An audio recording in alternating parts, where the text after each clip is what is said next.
Maya opened her paycheck app and saw two numbers fighting for the same breath. Her take-home pay was $2,400. Her credit card debt was $6,800. She had no cash set aside. One flat tire, one doctor bill, or one missed shift could send her right back to the card. The hard question was simple: save $500 first or attack the debt with every spare dollar? Maya was a first-generation earner in the United States.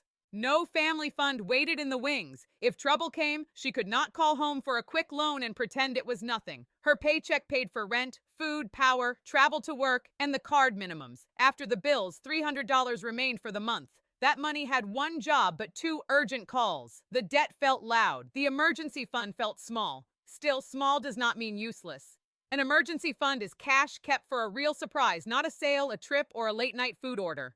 $500 would not solve every crisis. It could, however, keep one broken car part from becoming more debt. That difference can protect both her money and her sleep. Her first mistake was common. She sent every extra dollar to the card, hoping the balance would fall fast. Then the car needed work. She used the card again. The balance dropped, then climbed back up. On paper, she was paying. In real life, she was running in place. That was not a character flaw.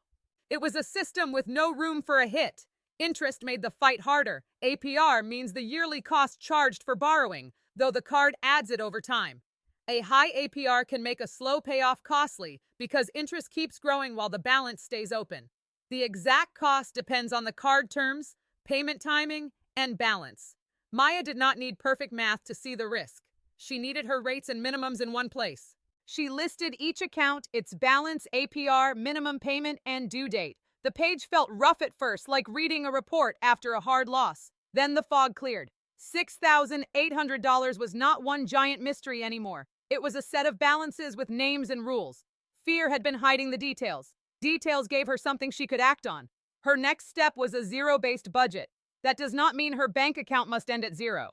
It means every dollar of her $2,400 paycheck receives a job before the month begins. Rent gets a job. Food gets a job. Minimum debt payments get a job. Savings gets a job. A small amount for joy gets a job too, because a plan that allows no life often breaks. Maya reviewed the bills with her household. Some costs could not move, others could. A subscription was paused. Meals were planned around food already at home. The goal was not to punish her family or make every day bleak. The goal was to find a steady $300 without pretending she could cut what did not exist. A budget should tell the truth about limits. The $300 monthly split became the turning point. She put enough toward the emergency fund to reach $500 quickly, while sending the rest to extra debt payments. The exact split could change with her rent, job safety, health needs, and card APR. The key was balance. She was building a small shield while still pushing the debt down. Some people choose the debt avalanche. It sends extra money to the balance with the highest APR first, while minimum payments continue on the others. This usually saves more interest when the rates and balances are known. It is the math-focused path. If Maya had one card charging far more than the rest, the avalanche would deserve serious attention. Others choose the debt snowball. It sends extra money to the smallest balance first, regardless of APR. After that balance is gone, its payment rolls into the next one. The snowball may cost more interest in some cases, but a quick win can build trust. For a person who has felt defeated by money, seeing one account reach zero can matter. Neither method is a magic glove. The best choice depends on the APRs, the size of each balance, steady income, household needs, and the chance of another emergency. Maya compared both. The avalanche looked better for interest. The snowball looked easier to follow. She chose the plan she believed she could keep, then set an automatic transfer for payday. Automation helped because willpower was not always available. The transfer moved money before it could disappear into small spending. She kept the emergency fund in a separate savings account that was easy to reach but less tempting to use. The amount was modest. The habit was the real start.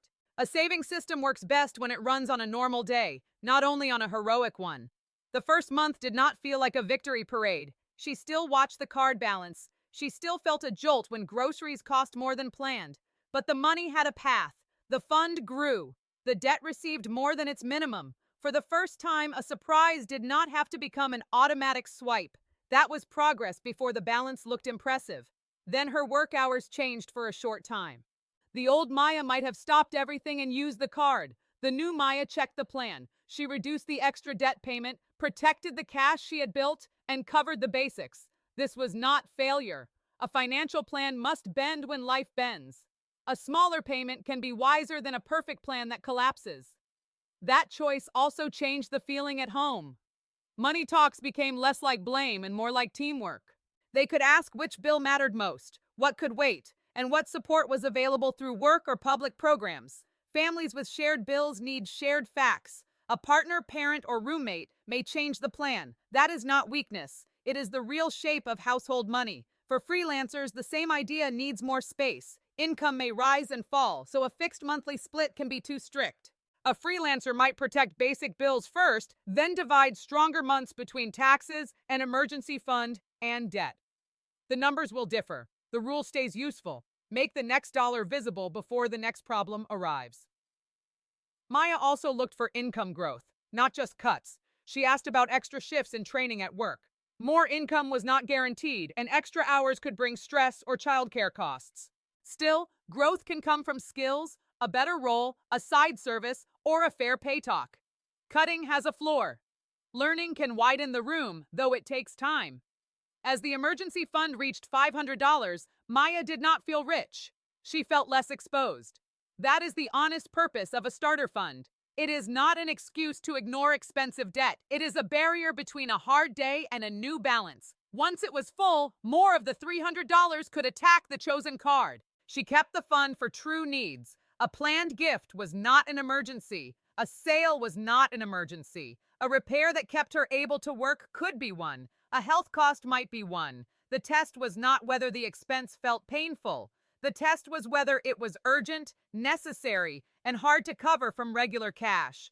Her card statements became a lesson in patience. As the principal balance fell, the interest charge could fall too, though the result depended on the card terms and payment pattern.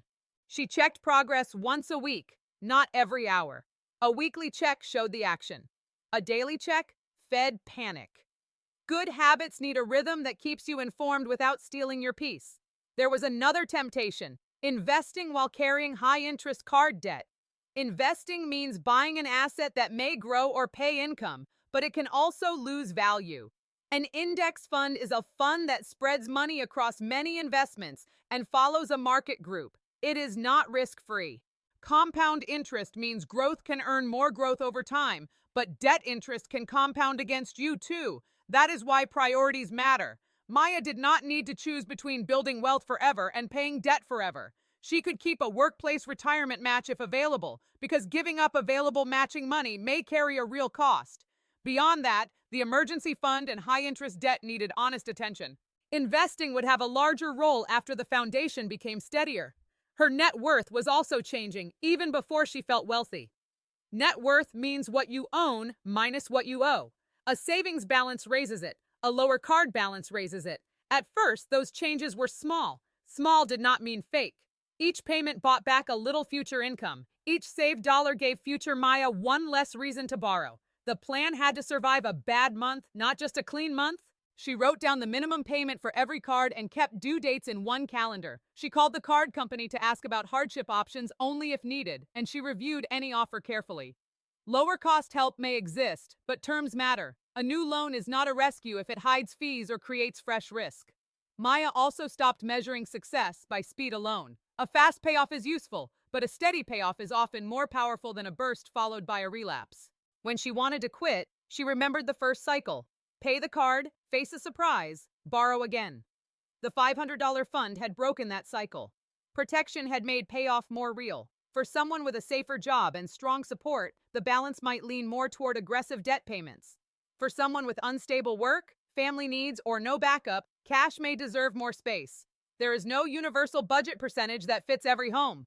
The right question is not, what would a perfect person do? It is, what plan protects this household and can be repeated? This week, you can copy Maya's first useful move. Write down every debt balance, APR, minimum payment, and due date. Then write the amount left after basic bills. If it is $300, decide how much goes to the $500 emergency fund and how much goes to extra payoff. Set one realistic weekly transfer. A small promise kept beats a huge promise abandoned. If your income is not $2,400, do not force her numbers onto your life. Use the same order of thought. Cover basic needs. Keep minimum payments current when possible. Build a starter cash barrier. Choose snowball or avalanche with open eyes. Look for income growth. Ask for help early before a missed payment becomes a bigger problem. The ring is not only the final bell, it is every choice made while tired, worried, and still showing up. Maya's $6,800 did not vanish in a movie moment. Her $500 fund did not make life safe forever. But together, they changed her position. She was no longer choosing between debt payoff and survival. She was building room for both. That is the deeper balance. Protect the present without surrendering the future. Use one honest number, one better habit, and one deliberate next step. Keep the emergency fund where it can do its job. Keep the debt plan clear. Let interest, income, and time work in the direction you choose. Wealth can begin quietly, with a paycheck that finally has a plan.